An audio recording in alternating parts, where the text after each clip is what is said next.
আজকে বানাবো ময়া মাছের চচ্চড়ি বা কাচকি মাছের চচ্চড়ি। তার জন্য প্রথমেই ময়া মাছগুলো ভালো করে ধুয়ে নিয়ে লবণ আর হলুদ মাখিয়ে রেখেছি। আর এই চচ্চড়িটা বানানোর জন্য আমাদের লাগবে 4-5 কোয়া রসুন থেতো করে নিয়েছি, বাটা না কিন্তু। আর লাগবে 3টে মিডিয়াম সাইজের পেঁয়াজ জিরি করে কেটে রাখা, 4 থেকে 5টা কাঁচা লঙ্কা চিড়ে রাখা, একটা গোটা টমেটো আর আলু ভাজার মতন করে কেটে রাখা আলু।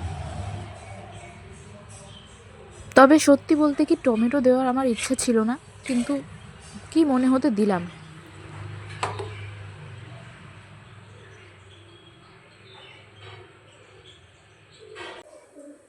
এরপর একটা কড়াই বসিয়ে তাতে দিয়ে দেব সর্ষের তেল। তেলটা একটু বেশি করেই দেব, কারণ মাছগুলো এটাতেই আমি ভেজে নেব আর তরকারিটাও আমি এটাতেই করব।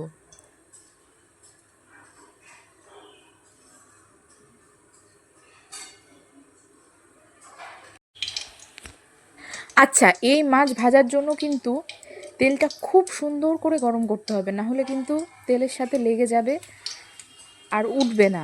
তাই তেলটা থেকে যখন ধোঁয়া বেরোবে তখনই কিন্তু মাছগুলো দিতে হবে।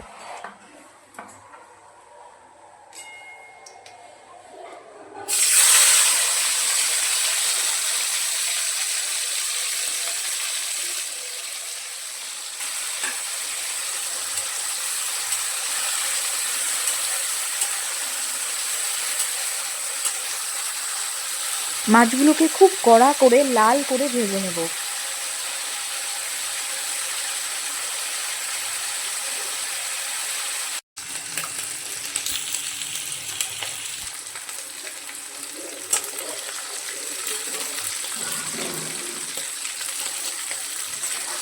একদম ছোট মাছ বলে এর মধ্যে 3-4টে ছোটো ছোটো চিংড়ি মাছও পেয়েছিলাম।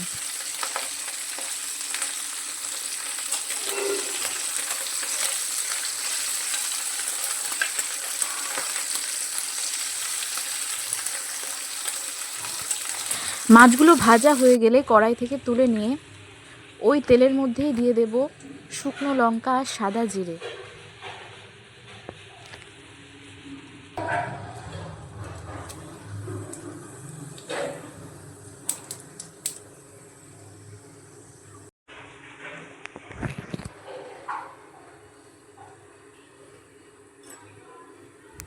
যখন সাদা জিরে আর শুকনো লঙ্কা থেকে একটা সুন্দর গন্ধ ছাড়তে শুরু করবে, তখন এর মধ্যে দিয়ে দেব আলুগুলো।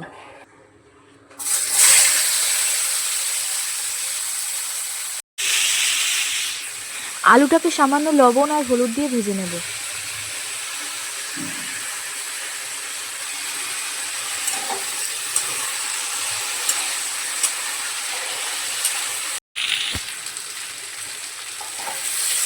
আলুটা খুব লাল করে ভাজার প্রয়োজন নেই। আলুটার কালার যখন মোটামুটি এইরকম হয়ে আসবে তখন এর মধ্যে দিয়ে দেব কুচি করে রাখা পেঁয়াজ, চেরা কাঁচা লঙ্কা আর রসুন যে থেতো করে রেখেছিলাম সেটা।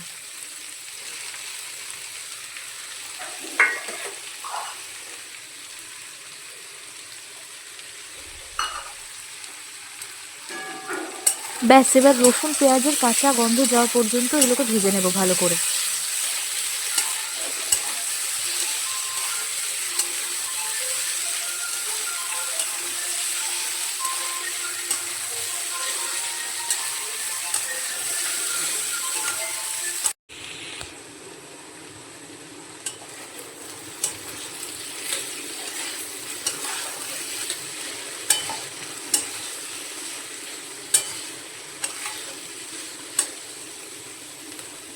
পেঁয়াজ রসুনের কাঁচা গন্ধটা চলে গেলে এর মধ্যে দিয়ে দেব জিরে গুঁড়ো 1.5 টেবিল চামচ, একটু বেশি পরিমাণে দেব, কারণ এতে আর কোনো গুঁড়ো মশলা আমি ইউজ করিনি। আর দেব হলুদ গুঁড়ো।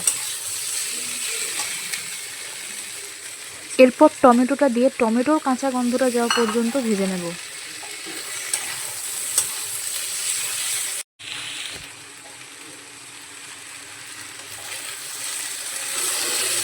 সমস্ত কিছু খুব সুন্দর করে ভাজা হয়ে গেছে, টমেটোও গলে গেছে। এরপর এর মধ্যে দিয়ে দেব সামান্য জল, যাতে আলুটা সেদ্ধ হয়। বেশি জল দেওয়ার দরকার নেই, কারণ এটা ঝোল হবে না।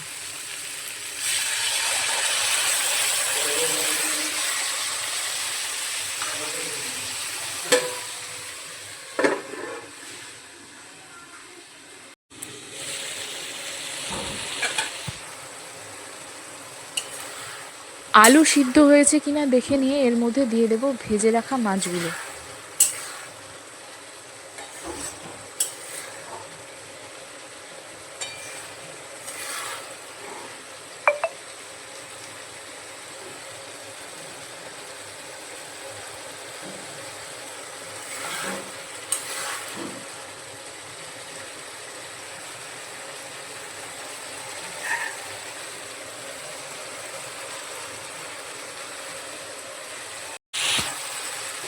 ভেজে রাখা মাছগুলো দিয়ে ভালো করে কষিয়ে নেব।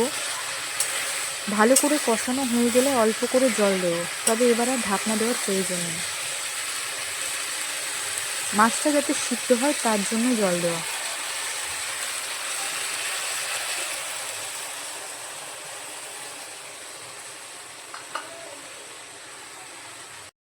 জল দেওয়ার পর জলটা শুকিয়ে আসলে এর মধ্যে দিয়ে দেব 1 চা চামচ চিনি।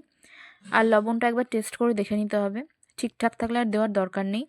আর তারপরে গরম মশলার গুঁড়ো দিয়ে গ্যাসটা বন্ধ করে এটা নামিয়ে নিলেই রেডি ময়া মাছের চচ্চড়ি বা কাচকি মাছের চচ্চড়ি। ভিডিওটি ভালো লাগলে ভিডিওতে একটি লাইক করে দেবেন এবং চ্যানেলটিকে সাবস্ক্রাইব করে পাশে থাকবেন। আর কমেন্ট করে জানাবেন কেমন লাগলো আপনাদের এই ভিডিওটা।